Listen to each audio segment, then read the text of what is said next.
drill music definitely is affecting the youth in a negative way. Also, yeah, in a negative way. Also, sometimes positive, but I feel like it definitely affects the youth in a negative way for sure.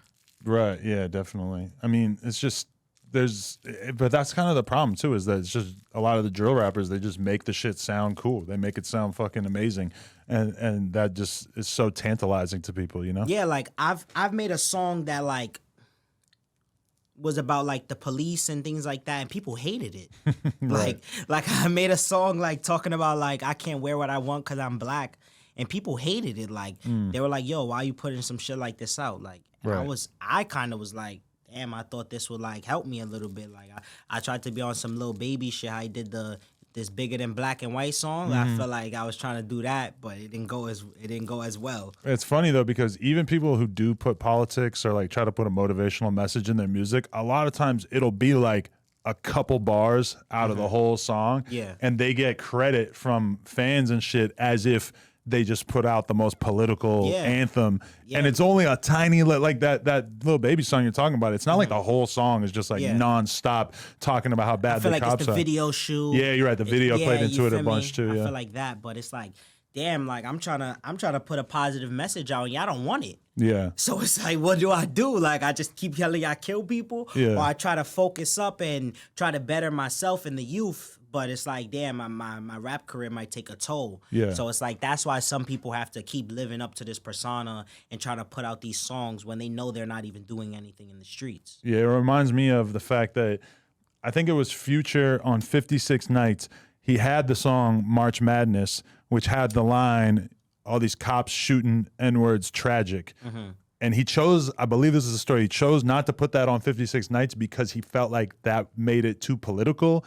And 56 Nights was supposed to be like, just purely like turn up, whatever. And like, I'm like, that one line in the song, he felt kind of made it a bad fit for the project. And I'm like, that's wild that like the fans are so allergic to hearing any kind of like conversation about society and shit, you know? It's dumb though. Yeah, it's kind of wild. Okay, so Flocka wrote me a bunch of mixy ass questions, including, what are your thoughts on Murder B and Bandman Real announcing that they're dating? Is that even real? I didn't even know about that. I think it is real. Like, I don't have no problem. Murder's my son. So she's such a dude in your mind that she's your son, not your daughter? Nah, that's just a New York term. Okay, yeah, that's my son. I Yeah. was just applying it to a woman is kind of Well, yeah, we apply it to everybody. Like, yo, that's my nigga, that's my son. But yeah, I fuck with her. I fuck with Bandman's music. I don't think like it's Oppie. He's never like dissed anybody. He doesn't have any beef with us. Right. Like, everybody should. So that maybe is a good idea for her to date somebody that's totally outside of the whole New York bullshit. Yeah, I guess. Yeah. Yeah. Yeah, I guess that's a little. But what is she going to be, a club drill rapper now? Shit, you might have to ask her that. I have no idea. I could see it happening. Did your girl really leak a video of you eating her ass? What? Is that true? Holy shit. Flocka wrote it down. I'm not saying it's true. That is not If what it's happened. out there, I should find it. Right? I gotta see this content.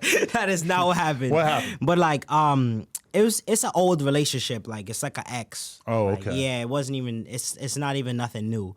Like, long story short, I was kissing her back. She was like bent over the bed, and like her cousin, he's weird. He like took the picture and like reposted it on his Snapchat, and like one of my ops seen it, and they reposted it, and yeah, people made it a whole big thing. If your ops get their hands on a video or a photo of you doing anything that looks kind of sus, Yeah, you're gonna see it forever. Yeah, forever. Yeah. Yeah, I was pretty kind of consistent. mad at her too. Like, bro, tell your cousin, like, why the fuck would your cousin do some shit like that? That's a clout chasing ass cousin Yeah, right there. What the that was fuck? dumb as fuck. Wow, that's incredible.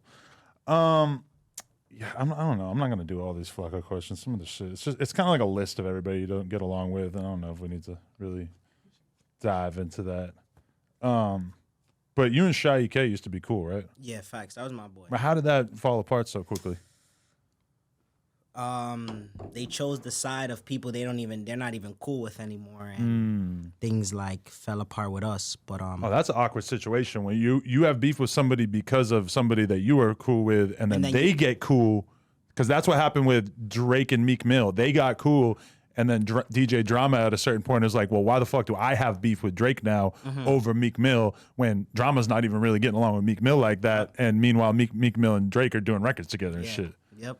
So it's like that's what it was. Like it was like a choice, and they made that choice. But I feel like the chemistry that all of us had, with like Cortland and Big Love and things like that, we would have definitely been way bigger if like everybody put their pride to the side and like did the right things. Yeah.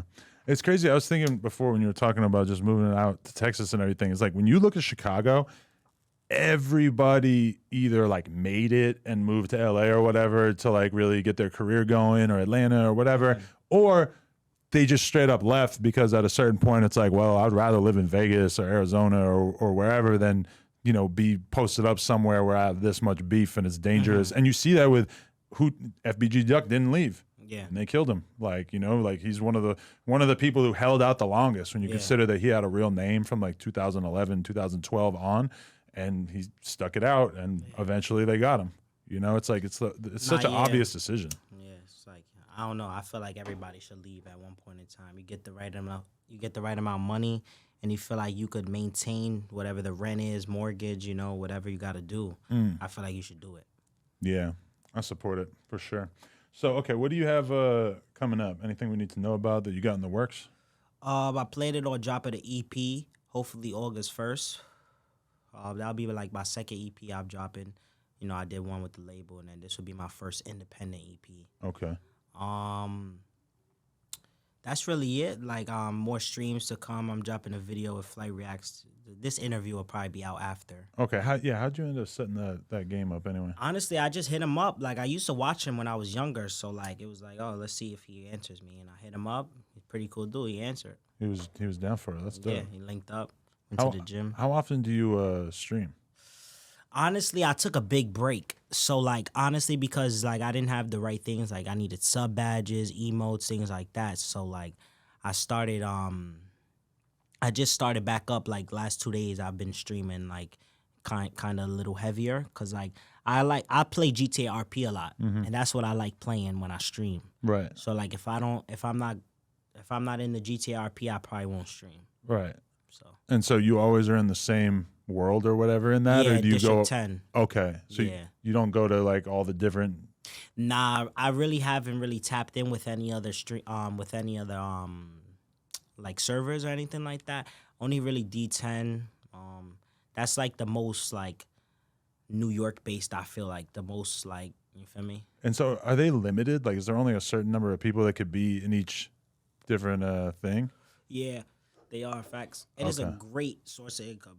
It's great. Great. How do you, just from donations and shit, or? Yeah, so like most of the servers people make, you have to pay to get in. Right. Okay. So like certain servers like D10 for example, you have to pay to get in faster. So like you pay for just to get in the server, and then you have to pay if you want to be like number 1 to get in number 2, shit like that. Okay. Because it's like a big ass queue. But do you guys look at T Grizzly as like basically one of the goats of that shit, because he has apparently, like, you've seen it in the media and stuff, that he makes a shitload of money off of his server and everything? Yeah, I seen that. I've never played his server. I really want to, because like that's how I kind of started like learning about GTRP, Grizzly World.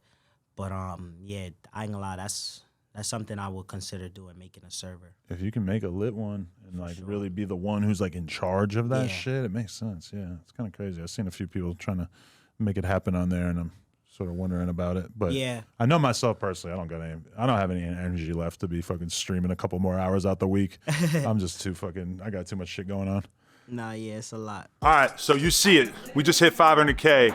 You know what that means? That means you gotta subscribe and get us to 600K, because we are dangerously close to 666K. Let's go.